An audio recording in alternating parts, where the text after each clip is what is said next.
আমরা আসলে পৃথিবীর আজব মানুষ। আমার অনেক ভিডিও দেখছেন যে এইখানে একজন লোক ঘুমাইতো, তার একবেলা খাবারের ব্যবস্থা আমি করে দিছিলাম, জানি সে একবেলা খাইতে পারে ভালো, এই ব্যবস্থা করছিলাম আমার বসকে বলে। আজ এই লোকটা এইখানে নাই, নাই বিদায় তাকে তার তার ব্যাপারটা টেনশন করার পরে একটা ভিডিও বানাইছিলাম যে সে কোথায় গেল। পরে আবার দেখলাম যে সে আসেই না।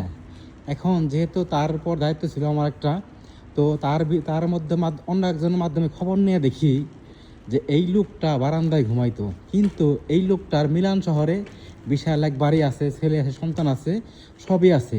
সব থুয়াও উনি এইখানে এসে বারান্দায় ঘুমাইতো। আমি হতাশ কথাগুলো শুনে, যার খাবারের ব্যবস্থা নাই, কত কষ্ট করে খাবারের ব্যবস্থা করলাম, তার ইতালি শহরে বাড়ি আছে, সন্তান ছেলে মেয়ে আছে। দেখেন মানুষের কি একটা অভিমান, অভিমান মানুষ কত ধরিতে পারে। দেখছেন, এটাই হলো আসলে, আমরা অভিমান করে সব কিছু করতে পারি। এখন বুঝলাম যে আসলে কার জন্য কী করলাম। আসলে উনি তো আসলে মিসকিন ছিল না, ওনার ছিল অভিমান। অবশ্যই ভালো থাকবেন, যে যার জায়গা থেকে সবার জন্য দোয়া করবেন। আল্লাহ তাআলা যেন আমাদের সবাইকে ভালো রাখে। আজ এ পর্যন্ত, আল্লাহ হাফেজ, দেখা হবে অন্য কোনো ভিডিও নিয়ে।